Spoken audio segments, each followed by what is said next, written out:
Mga kabayan, pakita ko lang yung packaging natin kasi merong nagtatanong eh. Ito yung gabay medallion. Sa floating case natin siya. Yan itsura niya. Sobrang gandang tignan. Sobrang premium.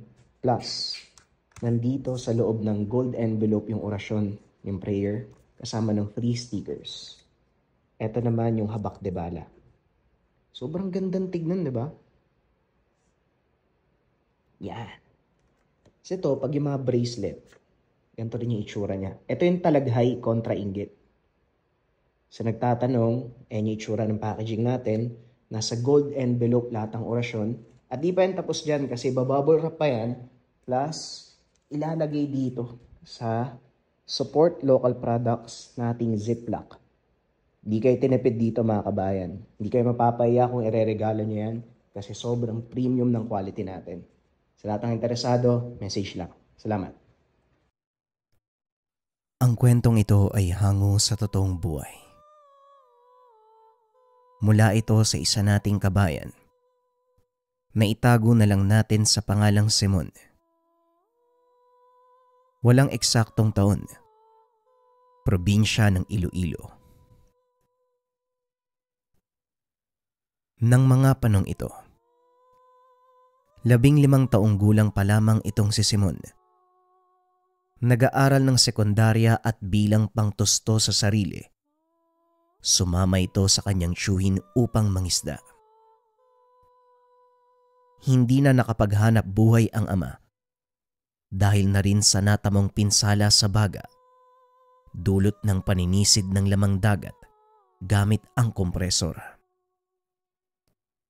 Kaya naman napilitan si Simon na kumayod upang makapagtapos ng pag-aaral.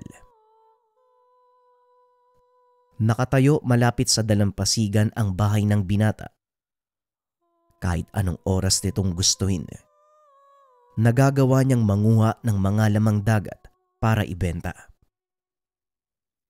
Hindi rin madalas nakakasama ang binata sa chewing dahil minsan ay lumalakad ito ng solo lalo na kapag walang isdang nahuli. Sa ganitong pagkakataon, madaling araw pa lang ay gising na ang binata upang mangilaw ng lamang dagat sa hibasan. Kadalasang nauhuli nito ay pusit, maliliit na pugita o hindi kaya naman mga kabibe at susong dagat. Ibinibenta nito ang mga nauhuli sa palengke na siya namang ipinagbibili ng gamot ng ama at baon sa paaralan. Masaya si Simon sa kanyang ginagawa at dahil sa gawaing ito nagbago ang buhay ng binata. Isang hapon, habang naghahanda ng mga lambat na dadalhin, nakita nito ang mga kalalakiyang may pasang-pasang malalaking pagi at dahil tapos na din ang trabaho, sinundan nito ang mga kalalakian. Tinimbang ang malaking pagi. Umabot ito ng mahigit 120 kilo. Napakahaba ng buntot nito. Nakagad namang pinutol ng nakabili. Dinampot ito ng isang matanda at nilagay sa sako. Nagtaka ang binata kung ano ang gagawin ng matanda sa buntot. Kaya kagad niya itong nilapitan para kausapin. "Manong, ano pong gagawin niyo dyan sa buntot ng pagi? Hindi niyo naman na makakain yan ah." Tanong ng binata. Tumawa ng malakas ang matanda at nagsalita.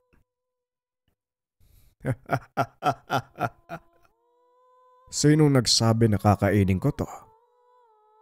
May iba akong paggagamitan ng buntot ng pagi. Alam mo bang, pangontra to sa aswang. Tugon ng matanda. At sa pagkakataong ito, si Simon ang natawa. "Aswang, Manong, naniniwala ka dun? Hindi naman totoo yun eh. Sa tinagal-tagal kong nangingilaw sa dalampasigan, ni minsan hindi pa ako nakaengkwentro ng aswang. Kaya hindi po ako naniniwala sa mga ganyan." Wika ng binata. Naglakad na palayo ang matanda. Bahala ka kung hindi ka maniniwala. Pero wag mo sana kong sisihin kung isang araw ay bigla ka na lang makasalubong ng aswang sa dalampasigan. Hindi naman pinansin ni Simon ang sinabi ng matanda. Kaagad siyang bumalik sa bangka. Inantay ang chewin. Ilang sandali pa ay dumating na ito bitbit ang ilan pang gamit pang isda. Kasama ng mga ito ang napakaraming kawil na karaniwang pinanguhuli ng pagi. O Simon, pakitulungan nga akong magkarga ng mga kawil sa bangka. Maganda daw panghuli ng pagi kaya dinala ko to. Baka sakaling malaki ang kitain natin. Wika ng chewin. Hindi naman nagreklamo si Simon. Kahit alam niyang dagdag trabaho ito para sa kanya. Pagkarating sa laot, kaagad ng inarya ng dalawa ang lambat. Kasunod nito ay ang mga kawil na pinainan ng maliliit na alimasag. Mahigit 500 kawil ang ibinabad nila sa tubig. Dahil sa sobrang pagod, nakatulog ang binata. Hinayaan na lang ito ng chewin dahil alam niya kung gaano nakakapagod ang pag-aarya ng mga kawil. Ilang sandali pa ay ginising na ang binata para hanguin ang lambat. Sa kasamaang palad, hindi nila namalayang napadpad ito sa mababaw na parte kaya walang nahuling isda. Samantalang ang mga kawil naman, lubog na lubog ang mga buya. Palatandaang marami itong huli. Isa sa mga inaasahan ng chewy ni Simon ay ang malalaking pagi. Mukhang marami ang laman ng kawil natin ngayon. Sana marami nga para makabawi naman tayo sa krudo. Wika ng chewin. Hindi naman na nagsalita ang binata dahil pinakikiramdaman nito ang bawat hila ng pisi. Delikado kasi kapag nabuhay pa ang isda sa kabilang dulo dahil maaari itong pumalag at magkasugat ang kanyang mga kamay. Nangangalahati na sila sa paghahango at medyo marami na rin ang naiakyat na isda ang binata nang biglang bumigat ang hinahawakang pisi. Alam ni Simon na malaking isda ang nasa kabilang dulo kaya marahan niya itong hinila. Hanggang sa tila nakikisama na lang ito at tuluyang umahon. Papasikat na ang araw ng mga oras na yon, kaya naaninag na ng binata kung anong uri ng isda ang nahuli nila. Dahan-dahang hinatak ng binata ang pising nakasabit sa kawil. Nanlaki ang mga mata nito. Isang malahiganting pagi ang umangat. Tiyo! Tiyo! Malaking pagi po! Wika ng binata. Halos matumba ang tiyuhin sa pagmamadali at kamuntikan pa itong mahulog nang marinig ang sinabi ng pamangkin. Hawakan mong maigi, Simon. Wag na wag mong papakawalan. Malaking pera yan. Tugon ng chewin. Maraan nila itong inalalayan paakyat ng bangka. Sa sobrang pagmamadali, sinabihan na lang nito ang pamangkin na putulin ang ilan pang natitirang kawil. Kagad itong sinunod ng pamangkin at pinaandar ang bangka diretso sa bagsakan ng isda. Habang naglalayag papunta sa tabi, pinagmamasdan ng binata ang nahuling pagi. Higit na mas malaki ito kaysa sa nakita niya sa dalampasigan. Mas mahaba ang buntot. Napansin din ng binata ang malakutsilyo nitong tinik. Tiyo Abe, ano pong tawag sa tinik na yan? Tanong ng binata. Tabak ang tawag sa bahaging yan ng pagi. Bukod sa buntot nila, isa yan sa mga nakakamatay nilang sandata. Kapag naitarak yan sa'yo, hindi na mabubunot at may taglay din itong kamandag. Kahit anong gawin mong pagpapatuyo o paghuhugas ay hindi matatanggal. Kinakatakutan ng mga aswang ang bagay na yan. Tugon ng Chewin. Napangiti na lang ang binata dahil sa sinabi ng Chewin. Ngunit binalot din ng kuryosidad ang isipan nito. Kaya pinili niyang putulin ang buntot at itinabi. Akin na lang po yung buntot na to, tiyo. Hindi naman na mapapakinabangan to eh. Wika ng binata. Bahala ka. Kung gusto mo, pati yung tabak, kunin mo na. Tugon ng Chewin. Pagkarating sa dalampasigan ay tinimbang ito. Umabot ng halos 200 kilo ang bigat. Malaking pera ito para sa mag-Chewin. Saka pa lamang naunawaan ng binata kung bakit napakamahal ng ganong kalalaking pagi. Habang nag-aantay ng bayad, nakita ni Simon na kinakatay ang pagi. Marahang kinukuha ang atay nito. Lumapit ang binata sa mga nagkakatay upang mangusisa. Teka, bakit nyo inihiwalay ang atay? Hindi nyo na po ba gagamitin yan? Tanong ni Simon. Anong hindi? Yan nga ang pinakahabol ng amo namin. Mas mahal pa ang atay na yan kaysa sa karne niya. Ginagawa silang gamot. Tugon ng nagkakatay. Matapos ang pag-uusisa, kagad nang umuwi ang binata. Bitbit ang napakahabang buntot ng pagi. Nakasalubong na naman ito ang matanda na itago na lang natin sa pangalang Tatang Nestor. Aba, napakaganda ng dala mong buntot ng pagi ah. At talagang kasama pang tabak. Ayos yan bata. Pero teka lang, akala ko ba hindi ka naniniwala sa mga aswang? Tanong ni Tatang Nestor. Hindi nga po. Pero gusto ko ding subukan. Wala naman sigurong mawawala, di ba? Tugon ni Simon. Alam mo ba kung anong gagawin para gumana yan? Muling tanong ng matanda. Yan nga po eh. Buti nakasalubong ko po kayo. Ano po bang gagawin ko dito? Tumawa ng malakas ang matanda. Inayang sumama sa kanya si Simon. Pagkarating sa tahanan nito, kaagad namang itinuro ang paraan para magamit ni Simon ang kanyang tabak at buntot ng pagi. Iwanan mo sa bubong ng bahay ang buntot ng pagi. Siguraduhin mo lang na natatamaan ito ng araw. Ibilad mo ng 2 linggo hanggang sa matuyo. Ganon din ang gawin mo sa tabak. At kapag natuyo na ang mga yan, dalin mo ulit sa akin. Tuturuan kita kung paano mong gagamitin. Wika ng matanda.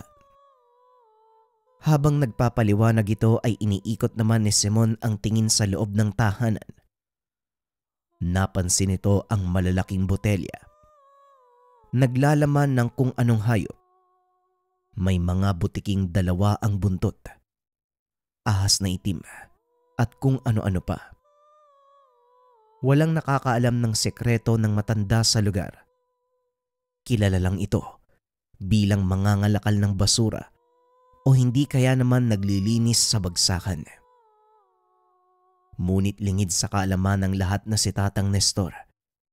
Isang batikang serohano mula sa Siquijor at tanging si Simon lang ang nakakaalam nito. Hindi maiwasang magtanong ng binata tungkol sa mga nakita, kaya napilitan din ang matandang magkwento. Alam mo ba, Simon, Hindi mo lang napapansin ano? Pero napakaraming aswang ang namumuhay sa bayang ito.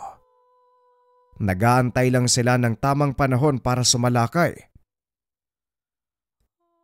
Wika ng matanda. Kagaya nga po ng sinabi ko sa inyo noon, hindi naman po ako nakaranas na atakihin ng aswang habang nag-iilaw ng isda sa dalampasigan eh. Kaya hindi po ako naniniwala sa kanila. Tugon ni Simon. Siguro, hindi mo pa nalalaman sa ngayon. Kapag natuyo na yung buntot ng pagi at tabakbo, doon natin makikita. O siya, umuwi ka na. Baka hinahanap ka na ng nanay at tatay mo. Wika ni Tatang Nestor. Matapos ang 2 linggo ay natuyo na nga ang buntot ng pagi at tabak na hawak ni Simon. Matapos mangisda ay dumiretso na ito sa tahanan ng matanda.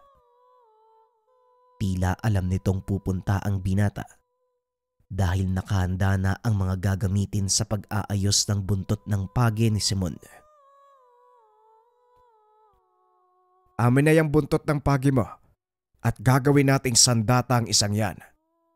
Pati na rin yung tabak. Wika ng matanda. Kagad namang ibinigay ni Simon ang mga ito. Naupo sa harapan si Tatang Nestor habang pinapanood ang matanda. Una ay nilinis nito ang malaking bahagi ng buntot pagi. Gamit ang kutsilyo, tinanggal ang mga natuyong laman dahil maaari itong mangamoy kapag hindi inalis. Kasunod ay tinalian ito ng balat ng baka at ginamitan ng pandikit. Mula sa dagta ng kung anong kahoy at nang ibigay ito kay Simon.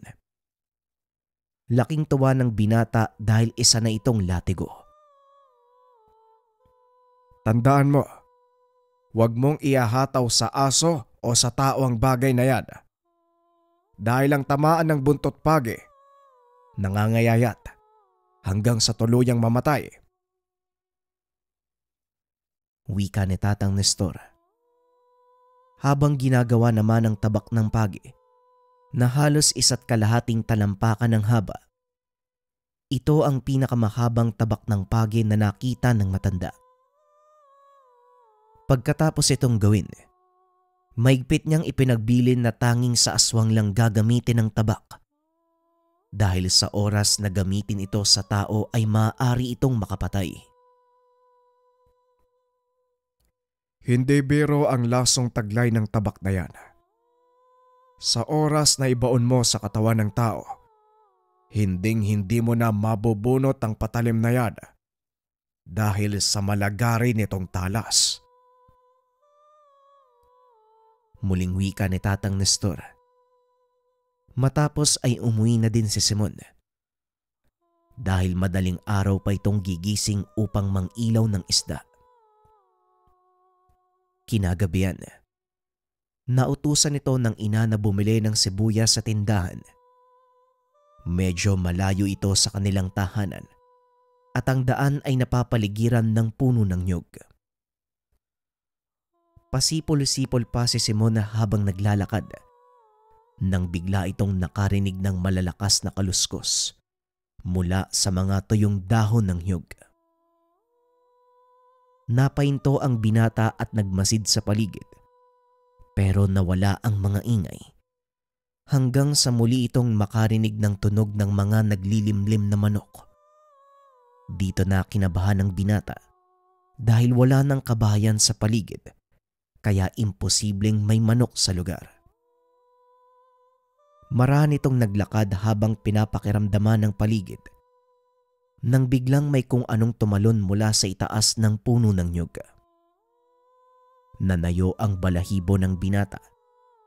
Dali-dali itong tumakbo pabalik ng tahanan. Naalala nitong naisuksok niya ang buntot ng pagi sa bubong ng kusina. Kagad niya itong kinuha. Muling lumabas. Hanggang sa isang anino ang nakita niyang dumaan. Masyadong mabilis ang kilos ng nilalang. kaya hindi niya gaanong naaninag ang anyo. Sumandalang binata sa dingding ng bahay habang inaantay ang muling paglabas ng nilalang. Ngunit laking gulat nito dahil nanay niya ang nakita. "Nay, pumasok po kayo sa bahay. Meron pong aswang!" Wika ni Simon. Bigla namang natawa ang ina sa sinabi ng binata. Ngunit nang makarinig ito ng kaluskos sa puno ng pandan, kaagad itong tumakbo papasok ng bahay. Biglang napatingala si Simon. Nakita ang hawakan ng punyal na gawa sa tabak ng pagi. Iniwan niya ito dahil hindi pa nagagawa ng sisidlan. Delikado ito kung sakaling matusok siya ng talim. Dali-dali itong binunot ng binata mula sa bubong. Habang naglalakad papunta sa pandan, bigla itong nakarinig ng angin na tila nagmumula sa dalawang aso. Sinundan ito ng mahinang kaluskos na tila unti-unting papalapit sa kanyang kinaroroonan. Hanggang sa lumabas ang nilalang sa pinagtataguan. Akmang dadambahin si Simon, bigla niya itong hinataw ng hawak na latigo at itinarak sa braso ang hawak na tabak. Napasigaw ang nilalang. Sa sobrang lakas, nabulahaw ang ilan sa kanilang mga kapitbahay. Naglabasan ang mga ito at may dalang sulo at sagwan sa pag-aakalang may gulong nangyayari sa lugar. Isa sa mga lumabas ay ang tiyuhin ng binatang si Abe. Anong nangyari dito, Simon? Bakit may hawak ang latigo?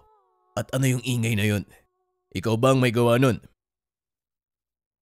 Tanong ng tiyuhin. Hindi po, tiyo. May kung anong nilalang po yung sumalakay sa akin eh. Nagawa ko po siyang saksakin ng tabak at mahataw po yung buntot ng pagi. Kaya malamang hindi pa po nakakalayo yun. Tugon ng binata. Kaso nga lang pinagtawanan siya ng mga tao dahil hindi naniniwala ang karamihan doon sa aswang. Sinasabi mo bang may sumalakay sa'yo na aswang? Simon naman, alam mong walang ganun sa lugar natin, di ba? Huwag kang gumagawa ng kwento. Wika ni Tio Abe. Hindi ko po kayo pipilitin kung ayaw niyong maniwala. Basta ako, yun ang nakita ko. Nagawa ko siyang saksakin. Tugon ng binata. Muling tumawa ang mga tao. May isa sa mga ito ang nagsabi na atungal ng baboy ang narinig nila. Kaya maaaring isa ito sa mga alagang baboy ng kanilang kapitbahay na naligaw. Napailing na lang si Simon dahil kahit anong gawin niya, hinding-hindi maniniwala ang mga tao. Papasok na sana ito sa loob ng tahanan nang bigla namang magsalita si Tatang Nestor. Totoo ang sinasabi ng binata. May gumagalang aswang sa lugar na ito. Ngayon kung ayaw niyong maniwala, nasa inyo ang desisyon. Basta, binigyan na kayo ng babala. Wika ni Tatang Nestor. Kagad namang nagsipag-alisan ang mga tao. Naiwan si Tio Abe at Simon kasama ang matanda. Ano ba talaga ang nakita mo, Simon? Alam mo bang tingin sa'yo ng mga tao dito? Nababaliw ka na! Wika ni Tio Abe. Hayaan mo sila kung ano yung tingin nila sa akin. Wala po akong pakialam kung ayaw nilang maniwala. Basta ako, alam ko kung ano yung nakita ko. Tugon ni Simon. Totoo ang sinasabi ng pamangkin mo, Abe. Alam kong walang maniniwala sa inyo. Ngunit sana, huwag kayong manisi ng iba kung sakaling salakayin kayo ng nilalang. Binalaan kayo ni Simon. Nasa inyo kung papakinggan nyo o pagtatawanan. Wika ng matanda at kagad na itong umalis. Kinabukasan, nagpunta ang binata sa dalampasigan at nakita ang mga taong nag-uumpukan.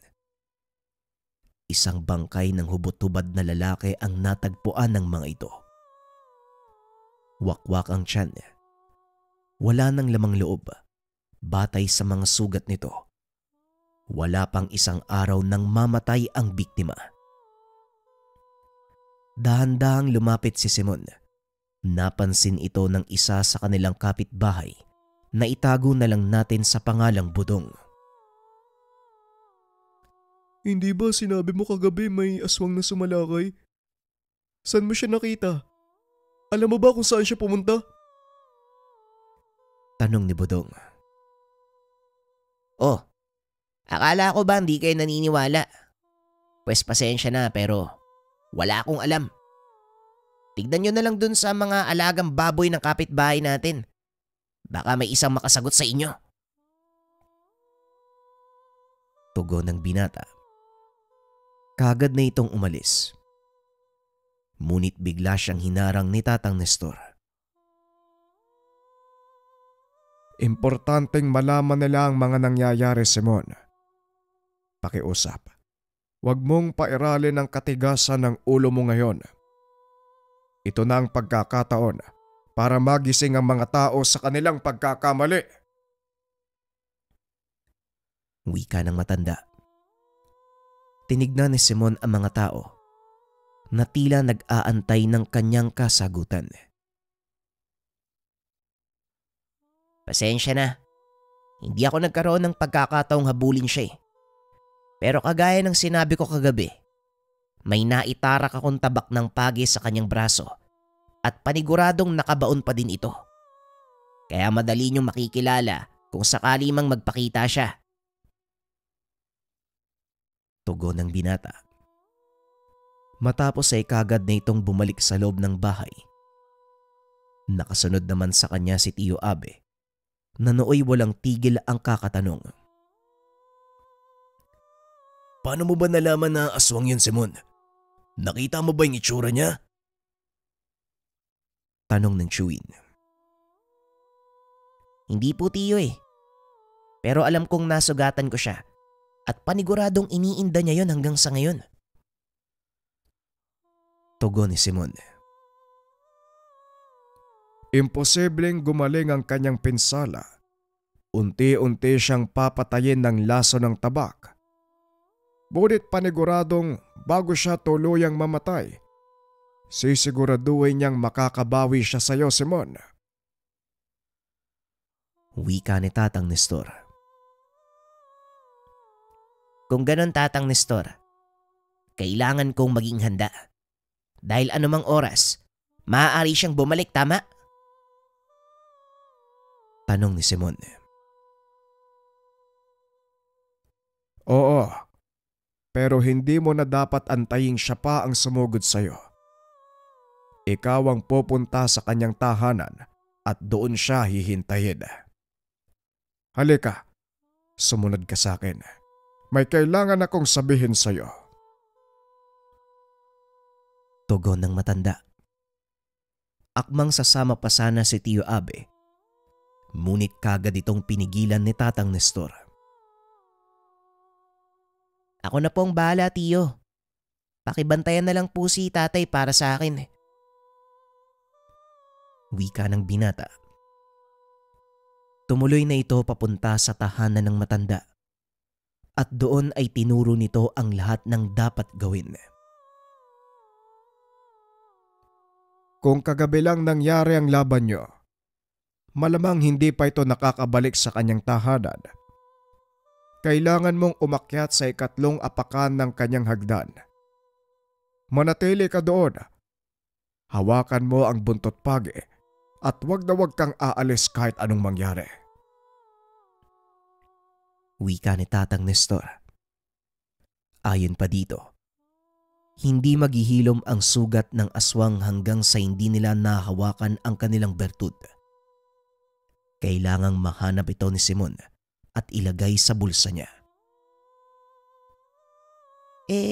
Ano po bang itsura ng bertud nila, Tatang?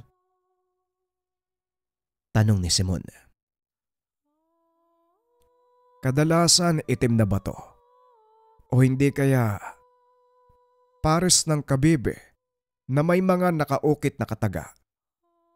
Wag na wag mong babasahin ang mga yon dahil sa oras na gawin mo, paniguradong malalaman niyang nasa loob ka ng tahanan at magmamadali itong umuwi. Wika ni Tatang Nestor. Ibig sabihin po, mag-isa lang akong sasalakay? Muling tanong ng binata habang nag-aayos ng mga gamit na dadalhin. Kabilang dito ang ilan pang piraso ng mga tabak ng pagi. Siyempre hindi. Pero dahil ikaw ang nakasugat sa kanya, ikaw lang din ang may kakayahang patayin siya. Nasa paligid lang ako kung sakaling hindi umubra ang plano. Wika ni Tatang Nestor. Alam niyo po ba kung saan yung bahay ng aswang? Oo. Matagal ko nang minamatyagan ng taong yun eh. Saka ko na lamang nakumperba nang sinabi mong itinarak mo ang tabak sa braso niya. Gayon, pupunta na tayo doon kaya maganda ka na. Tugon ng matanda. Matapos maisaayos ang lahat ng dadalhin, kagad nang lumakad ang dalawa. Tanghaling tapat ng mga sandaling iyon, alam ni Tatang Nestor na magandang pagkakataon ito upang puntahan sa tahanan ang aswang. Ilang sandali pa ay narating nila ang tahanan sa gitna ng mga nyug. Ito na po ba yan? Ito na po ba yung bahay ng sinasabi mong aswang? Oo, ito na nga. Gayon gawin mo na ang sinasabi ko. Mag-iingat ka. Pagpasok mo ng tahanan, kailangan iwan mo ang tsinelas mo na nakaharap sa labas. Una mong hanapin ang bertud na pagmamay-ari niya. Siguraduhin mong hindi niya ito makukuha. Ano daw? Iiwan ko yung tsinelas ko sa labas. Aswang po yun eh. Madumi yung bahay nun. Madudumihan po yung pa ako. Etong binatang to, pilosopo. Hampasin kita ng tungkod eh. Ang pag-iiwan ng tsinelas na nakaharap sa labas ng tahanan, isa itong pangontra sa mga aswang. Bilisan mo na nga, lumakad ka na. Tugon ng matanda.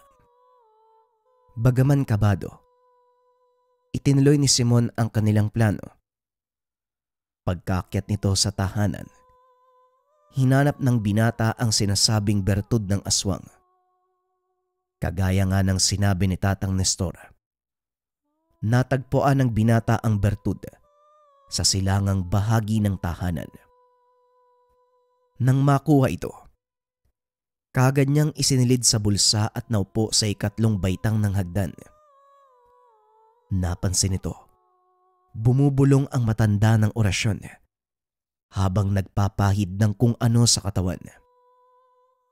Nanlaki ang mga mata ni Simon nang bigla itong maglaho, ngunit naririnig niya itong magsalita. Huwag kang aalis. Nandito lang ako. Wika ni Tatang Nestor. Naupo ang binata habang hawak ang latigo. Nakasugbit sa tagiliran nito ang mahigit 10 tabak ng pagi. Pagpatak ng 5:00 ng hapon, isang lalaki ang nakita nilang paparating. Iika-ika ito habang sinasapo ang kanang balikat. Nanlaki ang mga mata ni Simon nang makita ang nakatusok na tabak. Sa isip-isip ng binata, ito na nga ang aswang na nakasagupa ng isang gabi. Tumayo si Simon at hinawakan ang latigo. Umalis ka. Umalis ka sa tangan ng tahanan ko. Wika ng aswang habang naglalakad ito papalapit. Mukhang hindi mangyayari yon. Dahil hindi kita hahayaang umapak sa sarili mong tahanan. Tugon ni Simon. Winasiwas nito ang kanyang latigo. Napasigaw ang aswang. Naalala ng binata ang ilan sa mga sinabi ni Tatang Nestor. Napatuloy nitong mararamdaman ang sakit ng hagupit sa tuwing maririnig ang tunog ng latigo sa hangin. Patuloy itong sumisigaw habang tinatakpan ng kanyang tenga. Bigla namang lumitaw si Tatang Nestor. Hinagupit ng buntot page ang nilalang. Matagal na kitang minamatsyagad. Sa wakas, nahuli din kita. Hindi ko akalaing dito pa kita matatagpuan. Wika ni Tatang Nestor. Naglakad ito papalapit sa kinaroroonan ng aswang. Akmang hagupitin nang bigla nitong talunan si Simon. Dali-dali namang binunot ng binata ang tabak at inumang ito sa aswang. Pagtama ng katawan nito, kagad bumaon ang tabak na naging dahilan ng panghihina nito. Sinipa ni Simon ang nilalang. Walang tigil na hinagupit hanggang sa hindi na ito tuluyang makakilos. Magaling, Simon. Nagawa mong makahuli ng totoong aswang. Wika ng matanda habang itinatali ang paa at kamay ng nilalang. Pero paano po natin mapapatunayan sa mga tao na aswang ang isang to? Tanong ni Simon. Tignan mo na lang mamaya. Sa gayon, tulungan mo kong bitbitin to papunta sa dalampasigan. Tugon ni Tatang Nestor. Dinala ang lalaki sa dalampasigan. Itinali ito sa isang poste. Anong gagawin natin sa kanya, Manong? Antayin mong sumikat ang araw at doon natin mapapatunayan sa mga tao na aswang ang isang to. Paano naman po? Nasaan yung tao siya? Baka naman tayo ang managot nito sa mga otoridad. Huwag kang mag-alala. Dahil hindi makakabalik ang katawan ng aswang sa totoo nitong anyo hanggat hindi niya nahahawakan ng bertud. Pag-uusap ng dalawa habang inaayos ang taling nakagapos sa katawan ng nahuling aswang. Ilang sandali pa ay nagdatingan na ang mga tao. Nagulat ang mga ito nang makita ang lalaking iginapos nila Simon. Magantay lang po kayo. Papatunayan namin ni Tatang Nestor na aswang ang taong to. Makalipas ang ilang minuto ay unti-unti nang sumikat ang araw. At dito nasaksihan ng lahat kung papaanong dahan-dahang natunaw ang katawan ng lalaki at naging abo. Siguro naman naniniwala na kayo sa sinabi ko. Hindi nag-iisa ang aswang na ito. May kasama siyang alam kong nasa paligid lang, nakikisalamuha sa atin. Kaya manatili kayong mapagmatsyag sa lahat ng oras, lalo na sa mga buntis at mga kabataan. Dahil maaaring ang kasama ng aswang na yon, higit na mas malakas at mas gutom. Wika ng matanda. Matapos ay umalis na ito. Dali-dali namang sumunod si Simon. Hindi pa man nakakalayo ang mga ito. Biglang napahinto sa paglalakad ang matanda. Laking gulat niya nang makitang kumukulo ang langis na nasa bewang ni Tatang Nestor. Tatang, ano po yung nangyayari? Bakit po kumukulo yung langis na nasa bewang mo? Tanong ng binata. Ibig sabihin, nandito ang kasamahan ng aswang na napatay natin. Maging alerto ka. Maaari niya tayong salakayin anumang oras. Tugon ni Tatang Nestor.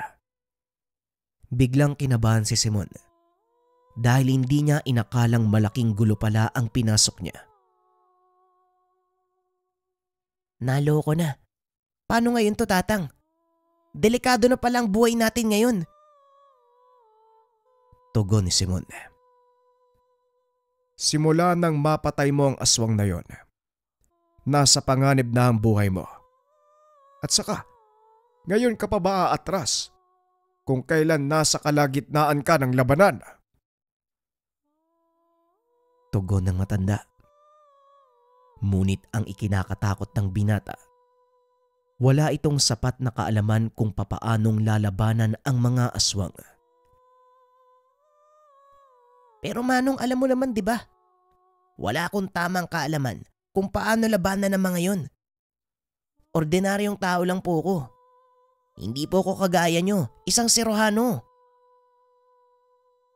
Wika ng binata. Ay nako, ang batang to, ang daming sinasabi. Simple lang ang solusyon dyan. Tugon ng matanda habang nakangiti.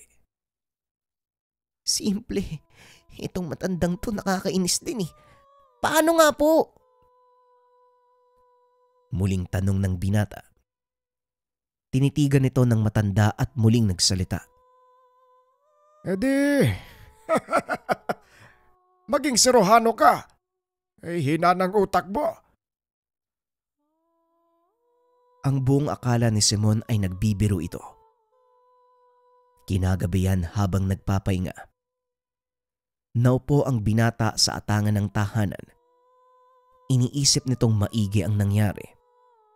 Hindi pa rin makapaniwala na magagawa niyang makapatay ng isang totoong aswang. Habang nagmumuni-muni, nakita nito si Tatang Nestor na naglalakad papunta sa kanilang tahanan. Haba, mabuti naman at nandito ka.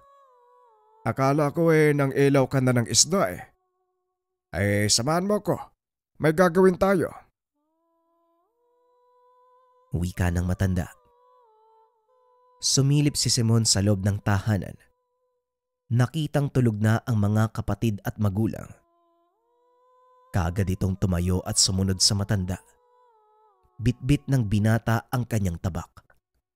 Sa mga hindi nakakaalam, tabak ang tawag sa tinik na nakausli sa gawing buntot ng pagi.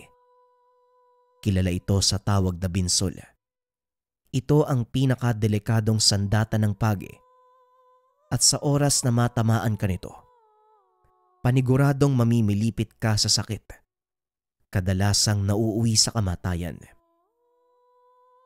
Habang naglalakad, laking pagtataka ng binata dahil hindi naman papunta sa tahanan ng matanda ang daang tinatahak. Manong, sandali lang. Hindi ba tayo pupunta sa inyo? Parang ang layo naman ata ng daang to. Papunta to sa bayan eh. Wika ni Simon. Oo, Simon. Papunta na tayo sa bayan. Gusto ko magpasama sa'yo dahil may hahanapin akong tao. Pasensya ka na kung ginabi tayo. Ayos lang po, pero gaya nga po ng sabi nyo, bakit gabi natin pupuntahan yung tao? Pwede namang umaga. O bakit hindi kaya bukas? Mainit no? Ayaw mong maarawan? Ay naku, talaga itong batang to. Kailangan pa pinapaliwanag lahat . Ngayon lang ang tanging pagkakataon natin para kausapin siya. Dahil minsan sa loob ng 10 taon lang dumadaan sa bayang ito ang sinasabi kong tao. At para sa kaalaman mo, isa siyang ermitanyo. Kaya mag-iingat ka sa mga sasabihin mo sa kanya. Tugon ng matanda. Ilang minuto ang nakalipas narating na nila ang walang katao-taong bayan. Naglakad ang dalawa papunta sa plaza. Doon nila nakita ang isang matandang lalaking nakaupo. Kung titignan, pangkaraniwang matanda lang ito.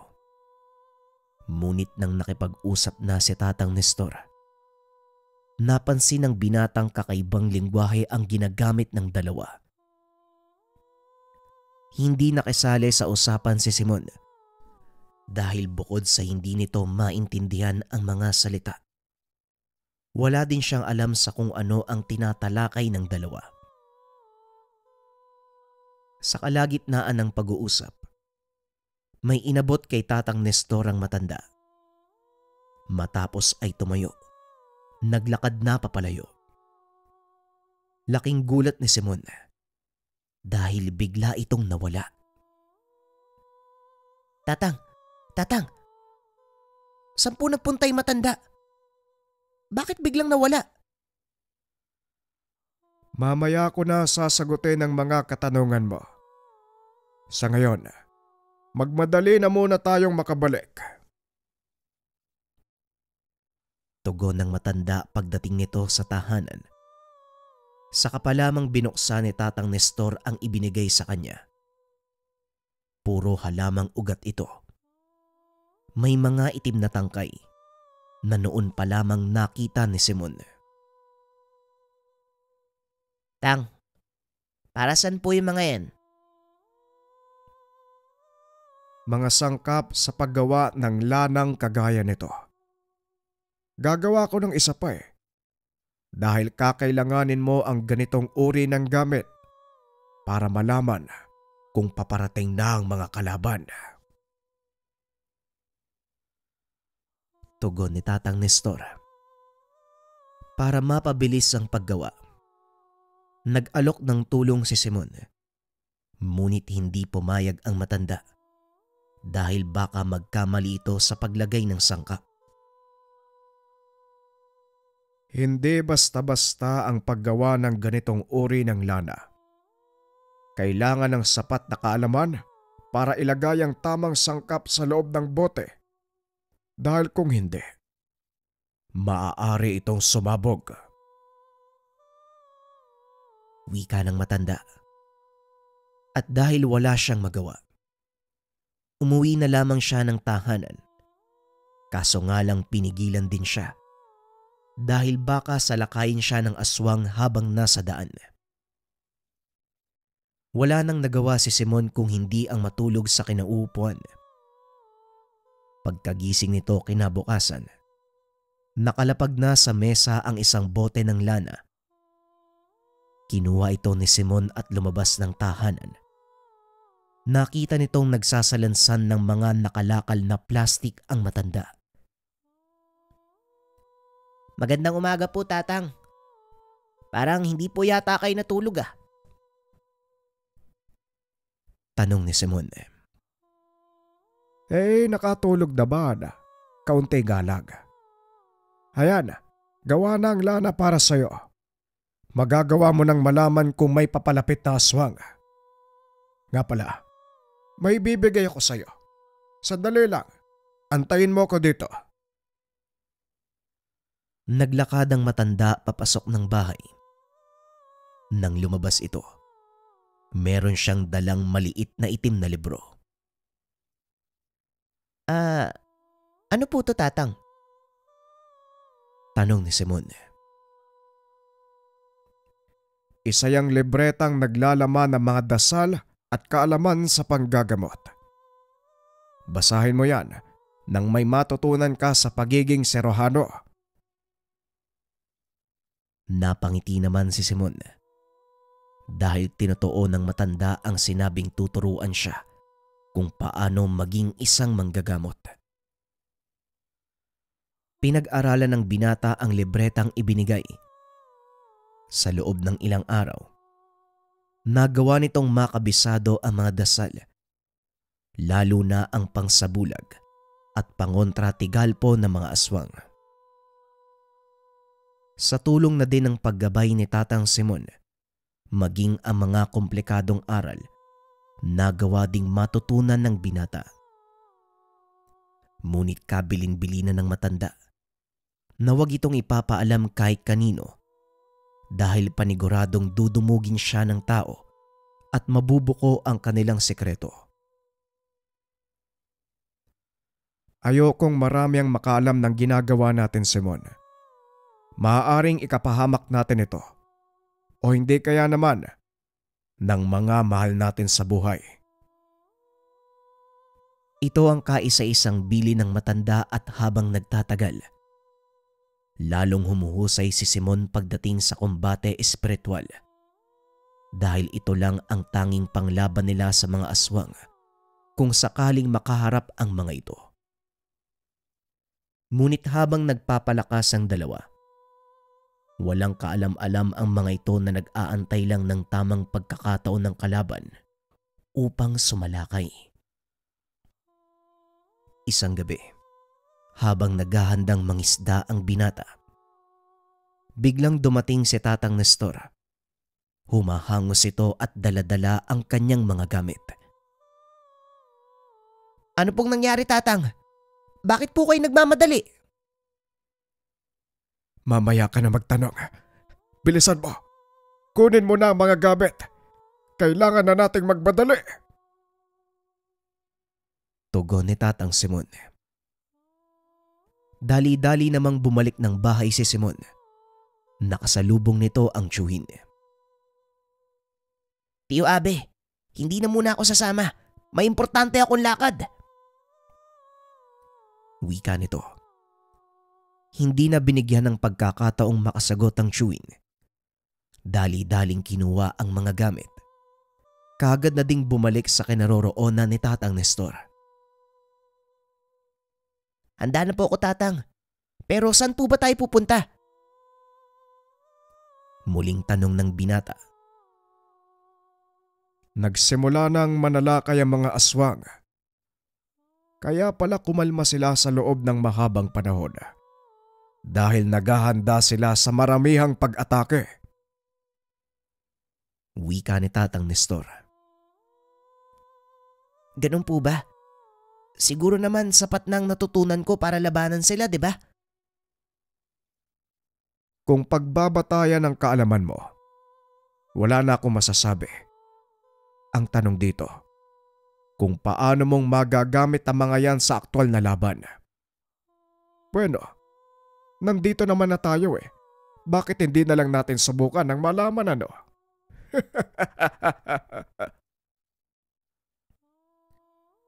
Biglang napahinto sa paglalakad ang binata. Nang mapagtanto na nasa loob sila ng nyogan, tanging liwanag ng buwan ang nagsisilbi nilang ilaw. Napakadilim ng paligid dahil sa anino ng mga punong nakapalibot dito. Idagdag mo pa ang maalinsangang panahon. Halos gamunggo na ang pawis ni Simon ng mga sandaling iyon. Aminado itong nakakaramdam siya ng kaba. Ngunit sa pagkakataong iyon, nangibabaw ang kanyang pananabik na malaman ang sariling kakayahan. Walang ano-ano. Biglang kumulo ang langis na nakasabit sa kanyang bewang. Kaagad nag-usal ang binata ng pangproteksyon. Kasunod nito ay mga dasal kontra Tigalpo kung sakaling hindi mapansin ang pag-atake ng kalaban. Ilang minuto pa ay lalong uminit ang pakiramdam ng binata hanggang sa makarinig ito ng mahinang tawanan at kaluskos. Nandito na sila. Maganda ka. Wika ng matanda. Kaagad namang pinalantik ng binata ang hawak na latigo. Inilabas sa mga tabak ng pagi. Mukhang marami nga po sila, Tatang. Sapat po ba yung dala mong tabak? Tanong ni Simon. Hindi na nagsalita pa si Tatang Nestor. Itinaas nito ang kanyang damit. Nakita ang halos 50 tabak na nakasuksok sa kanyang bewang. Habang tumatagal, lalong nararamdaman ni Simon ang presensya ng mga nilalang. Maging ang buhok nito sa batok ay nagtatayuan na din. Lalo pa nang marinig ang mga angil sa paligid. Biglang tumahimik ang kapaligiran. Walang sabi-sabi. Isang malaking aso ang sumugod papunta sa kanilang kinakatayuan. Mabilis na nakaiwas si Simon. Samantalang si Tatang Nestor naman, hinagupit ng hawak na latigo ang nilalang. Sinaksak ng tabak sa tiyan. Kagad itong bumagsak at halos hindi na makatayo. Akmang susugurin pa sana ito ni Simon, ngunit pinigilan siya ng matanda. Hayaan mong unti-unti siyang mamatay sa kamandag ng tabak. Ituon mo ang pansin sa mga kasamahan ng halimaw na yan. Wika ng matanda. Muling lumantad ang isa pang nilalang. Sa pagkakataong iyon, nasaan yung tao ito? Kumikintabang balat dahil sa ipinahid nilang langis. Umalingasaw na din sa paligid ang masangsang na amoy na dulot nito. Magsasalita pa sana si Tatang Nestor nang biglang sumugod ang binata papunta sa mga nilalang. Tinatayang nasa 4 o 5 ang bilang ng mga ito. Ngunit hindi alintana ni Simon ang maaaring mangyari kung sakaling hindi kayanin ang pag-atake ng mga kalaban. Nakatayo lang si Tatang Nestor sa sulok habang pinagmamasdan ang bilang ng mga nilampasong aswang. Hindi rin makalapit ng husto ang mga ito dahil sa hawak niyang latigo. At sa tuwing tatamaan nito ang mga nilalang, napapasigaw ang mga ito sa sobrang sakit. Biglang kumalma ang sitwasyon. Nagsipagtago sa dilim ang mga nilalang. Bagay naman ay pinagtataka ni Tatang Nestor, kaya tinawag nito ang binata para lumapit sa kanya. Lumapit ka dito, Simon. Hindi maganda ang kutob ko sa nangyayari. Bakit kaya umatras sa mga aswang? Tugon ng matanda. Dali-dali namang lumapit si Simon. Habang nag-uusap ang dalawa, nakarinig sila ng mabibigat na akbang ng paa na tila nagmumula sa isang malaking nilalang. Napatras ang matanda nang lumantad mula sa dilim ang isang napakalaking aso. Napalunok ito ng laway dahil hindi akalain doon niya makakasagupa ang matagal na kinakatakutang nilalang. Hindi ko alam na nandito ang isang yan. Paanong nakapunta ang amomongo sa lugar na ito? Tanong ni Tatang Nestor. Ramdam ni Simon ang takot ng matanda, kaya gumawa ito ng paraan para kahit papano ay mabawasan ang takot nito. Kahit gaano pa kalaki ang Tatang, kaya nating talunin yan. Kagaya nga ng mga kasama niya, isa lang din siyang pangkaraniwang aswang. Mas malaki nga lang. Tugon ni Simon. Hindi mo alam ang sinasabi mo, Simon. Siguradong sa pagkakataong ito, kailangan nating umatras. Nagulat ang binata sa sinabi ni Tatang Nestor. Aatras? Nababaliw na po ba kayo? Nandito na tayo eh. Sa oras na umatras tayo, sa tingin mo, hindi tayo habulin yan? Wika ni Simon. Napailing na lang si Tatang Nestor. Ay nako, Simon. Minsan ko nang nakaharap ang nilalang na yan at sasabihin ko sa'yo, ito ang dahilan ng kamatayan ng aking kapatid. Tugon ng matanda. Pero imbis na panghinaan ng kalooban, lalo pang kinumbinse ni Simon ang matandang labanan ang nilalang. Yun ang nga Tang eh. Pinatay na po yung kapatid mo. Sa tingin mo, bakit nakatayo ka ngayon sa harapan ng nilalang na yan? Para ano? Para makipagkumustahan? Ito ang pagkakataon mo para ipagiganti siya. Pakiusap, magtiwala ka sa akin. Alam ko kung paano siyang lalabanan. Muling wika ni Simon. Sinabihan din ito si Tatang Nestor na manatili sa isang sulok at manood sa kanyang gagawin. Kinuha din ni Simon ang ilan sa mga tabak na dala ng matanda. Inilagay sa kanyang bewang habang ang ilan hawak-hawak nito sa kanyang kamay. Inihagis ng binata sa malapit na tubigan ang mga hawak na tabak na naging dahilan para lumingon ang nilalang. Kinuha ng binata ang pagkakataong iyon para sukatin ang bilis ng amomongo. Gamit ang kanyang latigo, nagawa nitong matansya ang tamang distansya upang hindi siya tamaan ng nilalang. Sunod-sunod na hagupit ang ibinigay ng binata habang umiiwas ito sa mga hambalos ng nilalang. Ilang minuto pa ang nakalipas.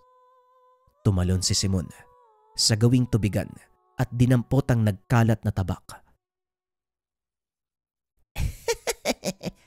Sabi ko na nga ba tubig alat ito. Ngayon humanda ka. Wika ni Simon. Sabay saboy ng tubig sa mukha ng amomongo. Napasigaw ito dahil pinasok ng tubig alat ang kanyang mga mata. Hawak-hawak ang tabak. Sinugod ng binata ang nilalang. Sinaksak ito sa binti. Mabilis na lumayo si Simon at umikot naman papunta sa likod ng kalaban. Walang tigil itong pinaghahampas ng latigo. Nang lumingon, muli na naman siyang sinaksak ni Simon ng tabak sa kabilang binti. Dahilan para tuluyan itong mapaluhod. Dumampot ng putol na kawayan ang binata. Buong lakas nitong inihampas sa mukha ng amomongo. Dahilan para bumagsak ang malaking nilalang sa lupa. Humahango si Simon habang nakatayo at nag-aantay na susunod na gagawin ng amomongo. Ngunit napagtanto ng binata na wala na ito sa kondisyon para lumaban. Tapusin mo na! Tapusin mo na ang nilalang na yan, Simon! Wika ng matanda. Kaagad namang binunot ni Simon ang pinakamalaking tabak sa kanyang bewang at lumingon kay Tatang Nestor. Hindi po, Tatang. Kayo po ang dapat tumapos nito. Tugon ng binata. Sabay hagis ng tabak kay Tatang Nestor. Dali-dali itong sinalo at buong lakas na itinarak sa katawan ng amomongo. Naipagiganti kita, Manong. Naipagiganti na kita, Manong. Halika na, Simon. Tapos na ang laban natin dito. Wika ni Tatang Nestor. Paano po itong mga aswang na to? Hayaan mo silang kunin ang mga patay na katawan ng kasama nila. Hindi na manganghas ang mga yan na manggulo pa dito. Nakuha na nila ang pinakamahalagang aral. Tugon ng matanda. Umalis ang dalawa sa lugar. Gaya ng sinabi ni Tatang Nestor. Kinuha ng mga natitirang aswang ang kanilang mga kasamahan. Matapos ang araw na yon, hindi na muli pang nagparamdam ang mga nilalang. Ngunit alam ni Simon na muling babalik ang mga ito. Bigla ding nawala si Tatang Nestor. At ang nakakagulat pa, nang puntahan ng binata ang tahanan nito, sira-sira na at wala ang mga kagamitan. Hindi na nagtaka pa ang binata dahil alam nito kung ano ang totoong layunin ng matanda. Ngunit sa kabila ng lahat, nagpapasalamat ito dahil may mga bagay siyang natutunan mula kay Mang Nestor. Sa kasalukuyan, patuloy niyang dinadala ang karanasan nang minsang gamiting pangpatay ng aswang ang tabak ng pagi. Konting opinion para sa kwento natin mga kabayan. Ako nakakatawa yung tandem nung bida sa kanong matanda May mga salita sila na nakakatuwa tapos bigla tayong napupunta sa nakakatakot na eksena. Kinilabutan ako dun sa part na lumabas yung amumongo. Tapos etong bida pa natin yung naging dahilan para makabawi si Mang Nestor sa pagkamatay ng kapatid niya. Kaya ba mga kabayan? Anong opinion nyo para sa kwento natin ngayon? At pamilyar ba kayo sa mga amumongo? Kayo nang bahala sa comment section. Malaking tulong ang pag-like, pag-share at pag-comment. Salamat.